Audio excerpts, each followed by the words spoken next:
Olá, seja muito bem-vindo à nossa escola bíblica. É muito bom ter você aqui com a gente. Nos acompanhe para mais uma aula. Então, na última aula, a gente parou na morte de Josué. Todo mundo lembra? E qual que foi o principal defeito de Josué antes de morrer? Ele não deixou ninguém para suceder. Sucessor, igual Moisés. Moisés nomeou ele para ser o líder. E ele não nomeou ninguém. Então, esse a gente vai ver que foi um grande problema. Porque uma cidade sem comando, qualquer coisa, né? Uma organização sem comando, cada um vai fazendo o que quer. Então, é assim que se inicia o livro de Juízes. E além disso, o livro de Juízes ele marca também a transição da liderança de Moisés e Josué para o começo dos reis. Então, a transição da liderança de Josué e Moisés, que vieram do Egito, para depois começar o reinado propriamente dito, né? Então, depois da liderança de Moisés e Josué, não teve mais um líder fixo, e depois todo esse período dos juízes veio o primeiro rei. Então, Josué ele já tinha meio que repartido as tribos, né, a terra entre as tribos, mas como o próprio Deus falou no final do livro de Josué, eles não tinham conquistado tudo ainda. E tinham dois principais inimigos ali que tinham prevalecido. E além de ter muita terra para conquistar ainda. E então, as tribos, cada um começou a agir por conta própria. Cada um começou a fazer o que eles entendiam que era certo. Começaram a se afastar da palavra de Deus. Então, como não tinha um líder, uma referência, cada um começou a fazer o que achava que era certo. E durante o livro de Juízes, a gente vai ver que essa frase é repetida várias vezes. Não havia rei em Israel e cada um fazia o que queria. Não havia um comando e as tribos agiam por conta própria. E a gente vai ver que se repete um ciclo no livro de Juízes. E o povo voltou a fazer o que Deus mandou não fazer. Lembra ali quando Josué conquistou a primeira cidade? Qual que foi a primeira cidade conquistada?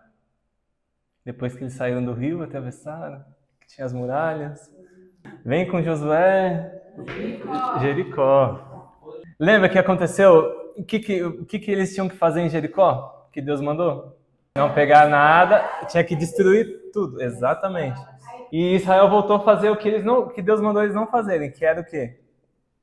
Eles começaram a pegar as coisas da cidade, aproveitar o que a cidade tinha de melhor, não matava todo mundo. E quando a gente fala matar todo mundo, não é porque Deus é ruim ou porque... Tem um porquê, vocês sabem? Um principal motivo deles fazerem isso, que é o que começou a acontecer, porque eles não fizeram. Alguém tem uma ideia? Por que tem que matar todo mundo aqui no lugar? Será que todo mundo é mau? Para não misturar os povos. Exatamente. Lembra que lá no Egito eles começaram a adorar outros deuses por causa da cultura? Aqui eles começaram a fazer a mesma coisa. Então eles não matavam mulheres, não matavam crianças, às vezes nem homens, matavam só os soldados. Mas o que acontecia? Eles começavam a se contaminar com a cultura do povo. E como eram pagãos, não acreditavam em deuses, né? E às vezes eles não expulsavam, deixavam o pessoal que trabalhava, enfim. E então eles começaram a conviver com essas pessoas na mesma terra e aí eles acabaram se contaminando com as culturas e voltaram a adorar outros deuses. Lembra do primeiro mandamento? Qual é o primeiro mandamento? Não falar para ti outros deuses. Eles quebraram o primeiro mandamento. Então a aliança que Deus tinha feito, eles estavam quebrando. Então, o que Deus fez? Já que vocês não estão seguindo o que eu falei, ele começou a entregar o povo de Israel para outras nações. E lembra o que aconteceu lá quando eles foram invadir a cidade de Ai, que era uma cidade bem pequenininha e mesmo assim eles perderam? Então, e a primeira vez que isso ocorreu foi com o rei da Mesopotâmia. Ele dominou Israel ali durante 8 anos. Até que em Juízes, capítulo 3, a história dos juízes, que é o 3, verso 7, começa, né? Então a ira do Senhor se acendeu contra Israel, por causa de todas as coisas que eles tinham feito errado, né, que a gente viu aqui. E ele os vendeu na mão de Cusã-Risataim, rei da Mesopotâmia, e os filhos de Israel serviram a Cusã-Risataim por 8 anos.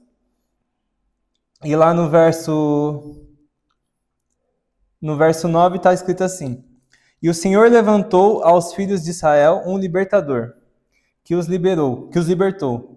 Otiniel, ou Otoniel, filho de Kenaz, irmão de Caleb, irmão mais novo que ele, e veio sobre ele o Espírito Santo, o Espírito do Senhor, e julgou Israel, e saiu a peleja. E o Senhor entregou a sua mão a Cusã-Risataim, rei da Síria, e a sua mão prevaleceu contra ele. Então a terra sossegou 40 anos, e Otoniel, filho de Kenaz, faleceu. Então Deus levantou o que a gente chama de juiz, que Otoniel foi o primeiro. Exatamente. E a Bíblia fala que até a morte dele houve calmaria, houve tranquilidade, houve paz. Então essa calmaria, depois que ele começou a julgar ali, durou 40 anos. Então Deus levanta uma pessoa para libertar Israel dessa opressão. Então qual que era a função dos juízes ali? O que Deus levantou ele para fazer o quê? Para libertar Israel. A função principal era libertar Israel. E, enfim, enquanto aquela pessoa vivesse, ela estava no comando ali, julgava, enfim. E quantas pessoas Deus levantou para ser juiz? E aqui eu coloquei um resumo. No livro de Juízes aparecem 11. Aparecem 12, na verdade. Os outros dois, que é Eli e Samuel, vai aparecer no próximo livro, que é 1 Samuel. Então, Otoniel, que foi o primeiro, ele era da tribo de Judá. E a gente vai ver um por um agora. Então, Josué, ele liderou em Canaã por 25 anos. E depois da morte dele, foi o que eu falei, começa um período de anarquia. E nesse período de anarquia, o que prevalece em Canaã, que é a terra prometida? Uma desunião. Tanto é que a gente vai ver no próprio livro de Juízes uma das histórias mais terríveis da Bíblia. Eu não sei se vocês conhecem, eu acho que é a mais terrível. Então, Josué e Canaã. Josué é a conquista de Canaã, em torno de 1500 a 1400. E depois o período de juízo durou em torno de 325, 350 anos. Então, o autor desse livro, segundo o Talmud, que é a tradição judaica, né, foi Samuel que escreveu. E durou entre 325 anos, mais ou menos. E ele vai desde a morte de Josué até o começo da monarquia. Eu falei que o livro de Juízes retratam 12, e aqui a gente traz 13 porque teve um juiz que ele se auto-intitulou juiz. Então tem alguns lugares vocês vão ver 13, alguns lugares 12. Juntando Eli e Samuel, que além de ser juízes, eles eram profetas, sacerdotes, são 15 ou 14. Dependendo Tem estudos que incluem uma pessoa, que a gente vai falar daqui a pouco, tem estudos que não. Então, se vocês verem no livro de Juízes 12 ou 13, não está errado, depende da visão. Mas no livro de Juízes também nem tudo é tristeza, porque apesar de a gente ver Israel em opressão, os períodos de opressão não foram maiores do que os períodos de libertação, de liberdade. Então, por mais que várias vezes Israel foi oprimida, o tempo que eles ficaram livres, libertos, foi maior do que o tempo oprimido. Só que o tempo que fica em opressão nem se compara, né?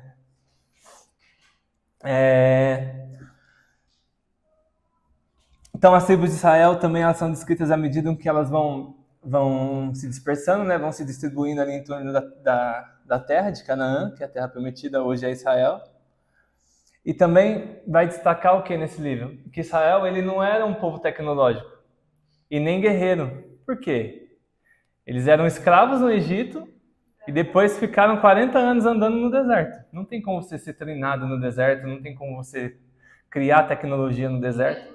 E antes do Egito eles eram um povo nômade, eles não eram guerreiros em si. Então, o que mais que vai destacar aqui? Que apesar deles romperem a aliança com Deus, Deus não rompe a aliança com o povo. Por quê? Toda vez que o povo clamava, Deus ajudava. Então, quando o povo se separava, Deus não é que se separava, mas eles não queriam mais a Deus. Mas quando eles voltavam o coração, Deus ajudava. E aqui é a divisão. A divisão não, desculpa. Aqui são onde, não sei se dá para ver muito bem, mas cada juiz era de uma região diferente. Isso aqui é onde é Israel hoje. Se vocês verem o mapa, é o mesmo desenho. E cada juiz veio de um lugar diferente, de uma tribo diferente. E quando vocês forem ler o livro de Juízes, a gente vai perceber que ele não está em ordem cronológica. Porque se a gente for ler o primeiro capítulo, vai estar escrito assim. Começa assim: sucedeu que depois da morte de Josué, que os filhos de Israel perguntam ao Senhor, dizendo: quem dentre nós subirá aos cananeus para pelejar com eles? Porque quando Josué morreu, Israel começou a ser atacado. Mas se a gente for pro capítulo 2, vai dizer assim. Se a gente for pro capítulo 2, no capítulo 1 fala que Josué morreu. No capítulo 2, a partir do verso 6, vai falar de Josué de novo. E havendo Josué se despedido do povo, foram-se os filhos de Israel, cada um com a sua herança. Então o livro de Juízes não está em ordem cronológica. Se a gente for ver em ordem cronológica, tinha que começar no capítulo 2 e depois voltar para o capítulo 1. E por que ele foi escrito assim? Alguém tem uma ideia? É porque na primeira parte, ali no primeiro capítulo, vai mostrar que Israel dependia do Senhor. E depois vai mostrar que Israel deixa de depender do Senhor e começa a combater os inimigos, a ser combatido, né? A ser invadido. E depois ele vai mostrar que Israel estava totalmente sem governo. E aqui a gente pode dividir em 7 ciclos de falhas. E também há razões para o estabelecimento de juízes, né? Vai mostrar por que os juízes tinham que aparecer e mostra também a anarquia.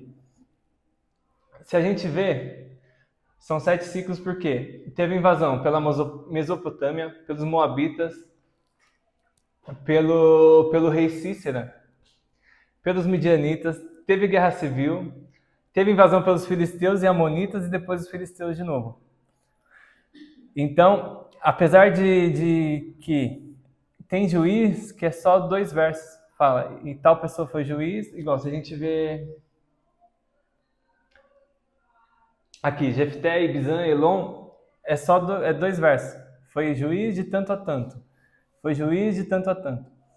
Então a diferença de Josué para os juízes na liderança é porque Josué ele tinha uma visão celestial, ele queria conhecer mais de Deus, ele queria ver a terra prometida. Josué era um líder forte, ele foi treinado para ser líder, ele foi treinado para ser um guerreiro, para combater. Os juízes não, eles eram totalmente aleatórios. Deus via mais pelo coração do que pelo que a pessoa era. Tanto é que tem juiz que era agricultor, tem juiz que era medroso, tem juiz que não queria. Enfim. E Josué, ele era muito voltado a Deus.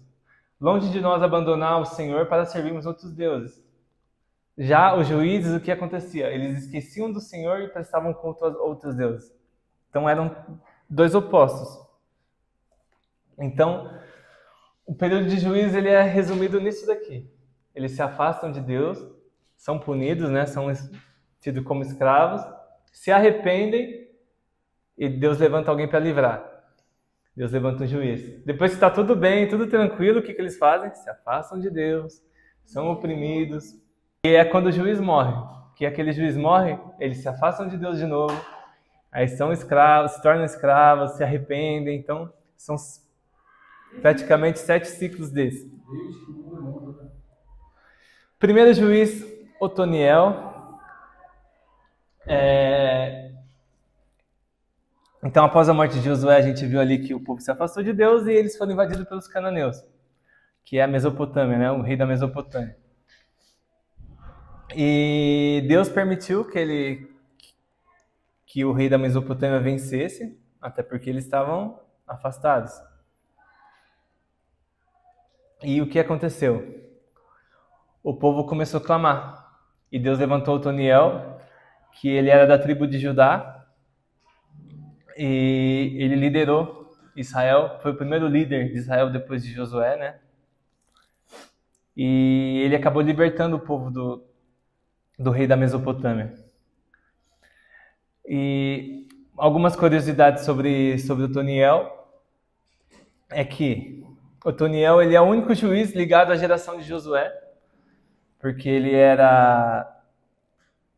A gente viu que ele era sobrinho de Caleb, que era da geração de Josué, que era da mesma geração, e ele foi casado com Axa, que era filha de Caleb.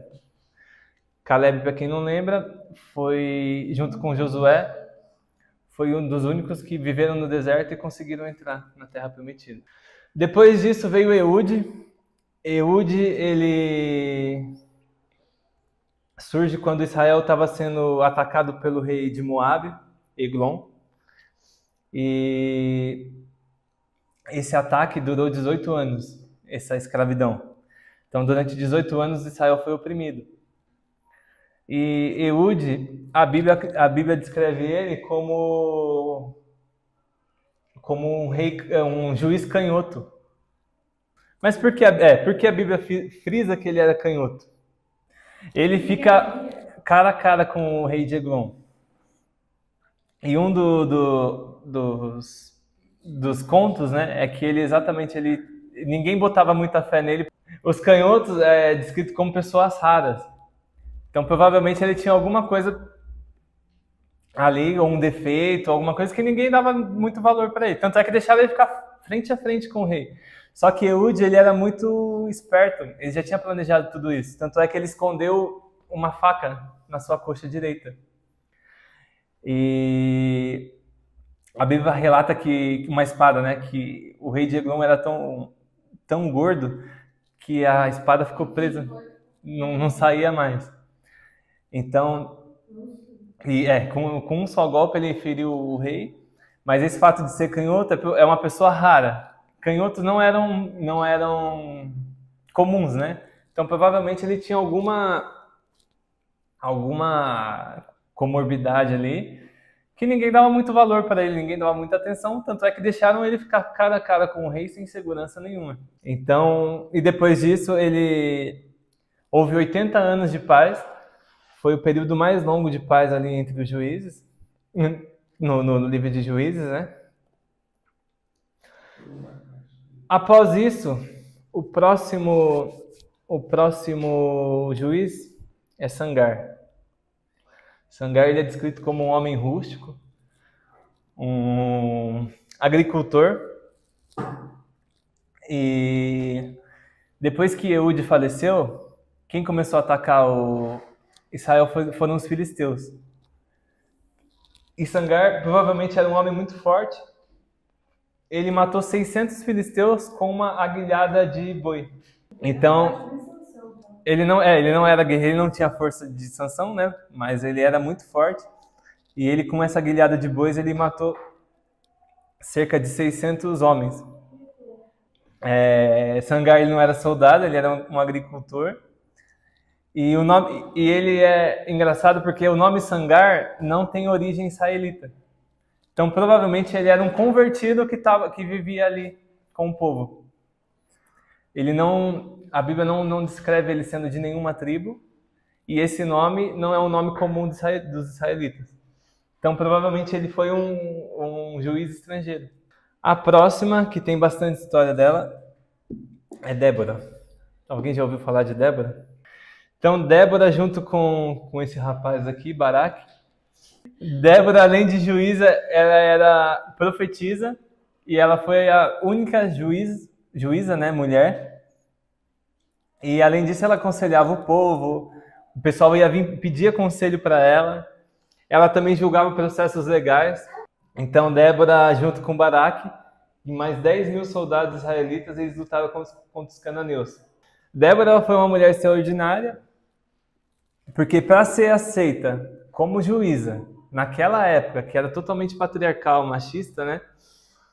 ela tinha que ser muito boa, muito firme, né? Porque, principalmente naquela época, a mulher não tinha nenhuma força, não tinha nenhuma expressão. E ela era, tanto é que ela julgava causas legais ali, não só em guerras, né? Então, depois dos 80 anos que eles tinham ficado descansando ali sob a liderança de Ehud, o povo voltou para a idolatria. E vocês lembram que eu falei? Quais foram os principais povos que Josué não derrotou? Os filisteus e os cananeus. Então, e os cananeus, eles eram tão resistentes que Josué, ele queimou a cidade e mesmo assim eles voltaram e reconstruíram. Está lá em Juízes 11, em Josué 11.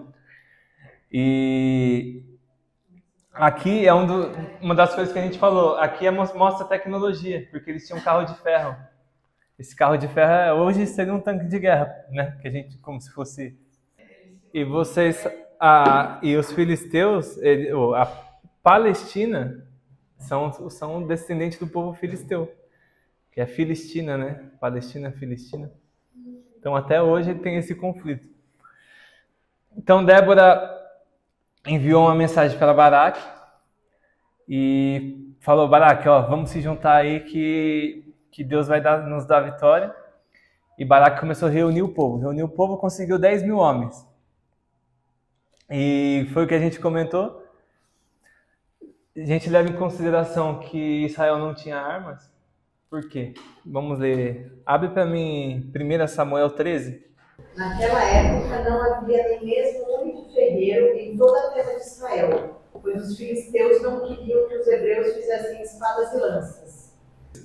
Assim, eles tinham que ir aos filisteus para afiar arados, enxadas, machados e foices. O preço para afiar rastelos e enxadas eram 2/3 de ciclo de prata e 1/3 de ciclo de prata para afiar tridentes, machados e pontas de aguilhadas. Então, para eles afiarem os instrumentos ali do dia a dia, eles tinham que ir em outra cidade. Então, mostra que Israel não tinha... Isso já é em Samuel, já é bem mais para frente. Eles não tinham tecnologia, de novo, né? E nem pessoas que sabiam, que tinham conhecimento. Não tinha gente que afiasse uma espada, que afiasse uma enxada ali, um arado, uma foice do dia a dia, né? Então aqui mostra que Israel não era feito para combate, né? E eles também não tinham um exército. Eram pessoas corajosas ali que iam se reunindo para poder batalhar. Então Baraque, ele aprovou esse plano, né? Ele comprou essa ideia que Débora falou que Deus ia abençoar. Só que ele falou: beleza, a gente vai lá batalhar, mas você vai com a gente. E ela concordou. Tanto é que o Senhor falou para ela: ó, eu vou dar a vitória, mas nas mãos de uma mulher. E por que Deus fala isso para ela? Os homens foram covardes. Baraque, que era o líder ali junto com ela, falou: não, você vai junto comigo. Depois disso vem Gideão, lá em Juízes 4. Alguém já ouviu a história de Gideão? É famosa também. Gideão, ele também tem uma história legal, que é bem pregada até. Depois que Débora e Baraque lideraram ali, foi uma pressão midianita. Então o povo de Midian começou a oprimir Israel e através de Gideão foi liberto. Gideão, ele foi o 5º juiz em Israel. Ele era filho de Joás, da tribo de Manassés. Guardem Manassés, tá? Que vai fazer, lá na frente vai fazer um... Além disso, dos 12 juízes, Gideão é o que tem mais história para contar, que a Bíblia conta mais história dele. Vai do 6 ao 8, Juízes capítulo 6 até o capítulo 8. E ali conta que, acho que até o Carlinho falou isso, né? Tempos difíceis moldam homens fortes moldam tempos fáceis moldam homens fracos, né? É um ciclo, né? E aqui de novo, depois que Débora e Baraque eles conquistaram e estava tudo tranquilo, o povo voltou a adorar outros deuses. Aqui vai falar que Israel era próspero. E o que os midianitas viram? Eles começavam a saquear gado, colheita, tudo que Israel tinha ali, eles vinham para roubar. Tanto é que Gideão, quando ele é chamado por Deus, ele está malhando trigo escondido, para ninguém ver que ele tinha ali um pedacinho de terra, porque senão iam roubar dele também. Então, o povo começou a ser oprimido ali pelos midianitas, e durante essa opressão, o anjo do Senhor apareceu para Gideão, tinha aproximadamente 30 anos, e ele foi chamado quando ele malhava trigo escondido. E o Senhor fala: o Senhor é contigo, homem valente. E é engraçado que Gideão questiona: se o Senhor é comigo, por que está acontecendo tudo isso? Por que eu estou me escondendo aqui para moer, para malhar trigo? Por que estão roubando as nossas coisas? Ele responde para Deus ainda. E Deus dá uma resposta mais engraçada ainda. Ele fala assim: com a força que você tem, vai libertar Israel das mãos de Midian. Não sou eu quem estou enviando, então para de reclamar e vai, você tem força aí para malhar, então vai lá liberar o povo. E aí Gideão, o que ele faz? Mais uma vez ele reclama: Senhor, como eu posso libertar Israel? O meu clã é o menos importante de Manassés, e eu sou o menor da minha família. Então, da tribo de Manassés, a família dele era menos importante, e da família dele, ele era o menos importante. Então ele começa a se pôr para baixo ali. Ele falou: eu que vou libertar esse povo dos midianitas? Eu não tenho nada, eu não sou ninguém. E Gideão falou: então me dá uma prova que o Senhor está comigo. E Deus vai e pede uma oferta, pede pão sem fermento, pede uns animais. E Gideão coloca em cima de uma rocha. Quando Deus toca com um cajado na rocha, sobe fogo, queima tudo. E aí Gideão fala: eu vi que realmente era o Senhor. O Senhor soberano, viu o anjo do Senhor face a face. Disse-lhe, porém: paz seja com você, não tenha medo, você não vai morrer. Então, mais uma vez, ele é encorajado ali. E naquela mesma noite, Deus que põe ele à prova. Vamos ver se Gideão estava disposto. E a primeira tarefa de Gideão era destruir um altar que seu pai havia dedicado a Baal. E depois tinha um outro altar a outro deus, Azerá. Então, tinham 2 altares ali que o povo estava adorando. E Gideão vai lá, quebra tudo. E no dia seguinte, os homens eles tentam matar Gideão, porque descobrem que era Gideão que quebrou as coisas. E aí o pai dele começa a implorar: gente, não precisa matar ele, já que ele atingiu Baal, que Baal castigue ele, não precisam vocês matarem e tal. E começa a implorar ali pro povo, e o povo muda o nome dele. Então Gideão ele passa a se chamar Jerubaal. E Jerubaal significa que Baal contende contra ele. Ou que contenda, né? Então que Baal se vingue. E a gente vai ver que Gideão começa só a prosperar. E ali o Gideão tem uma outra tarefa mais difícil ainda. Por quê? Agora ele tinha que reunir soldados contra os midianitas. Midianitas eram em torno de 135 mil homens, montados em quê? Em camelo. Eles já não tinham nada porque estava tudo sendo roubado. E Gideão começa a convocar todo mundo, que Deus ia estar com eles, enfim. E ele consegue 32 mil voluntários. Apesar de ser muita gente, perto de 135 é um quarto, né? E porém o Senhor interveio e reduziu esse número para 300. E a forma que que Deus usou para reduzir? Exatamente. Mas antes disso, Deus fala para Gideão: Gideão, fala com esse povo aí, quem tiver com medo, pode ir embora. De 32 mil só sobe a 10. Então 22 mil foram embora. Só com a pergunta. E Deus falou: não, tem muita gente ainda, vou reduzir mais um pouco. que é a história da água. Manda os homens tomarem água lá no rio. Os que tomarem água despreocupado, larga as coisas, ajoelha, bebe água e tal, esse aí você descarta. Os que tomarem água igual animal, olhando, atento, lambendo a água, né?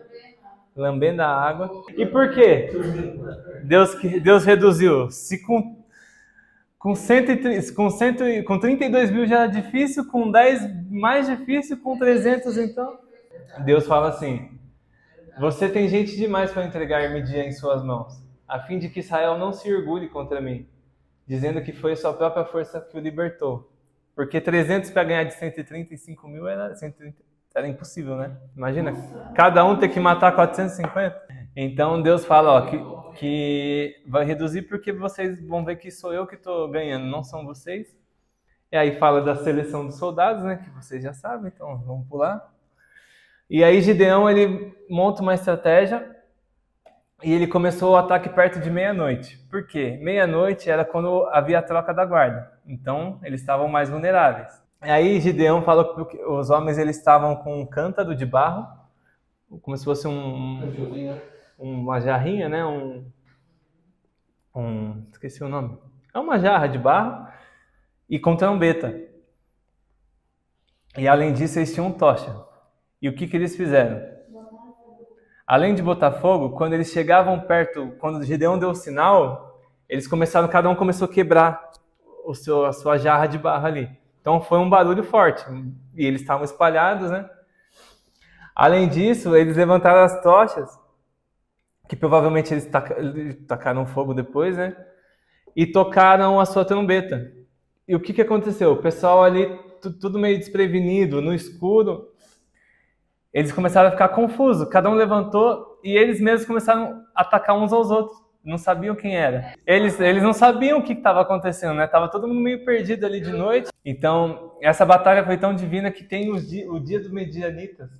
E ficou marcado na história do povo judeu, né? Do povo hebreu. E pra gente terminar. Só que aí, Gideão pisa na bola. Por quê? Em agradecimento à vitória, os israelitas oferecem a oportunidade. Você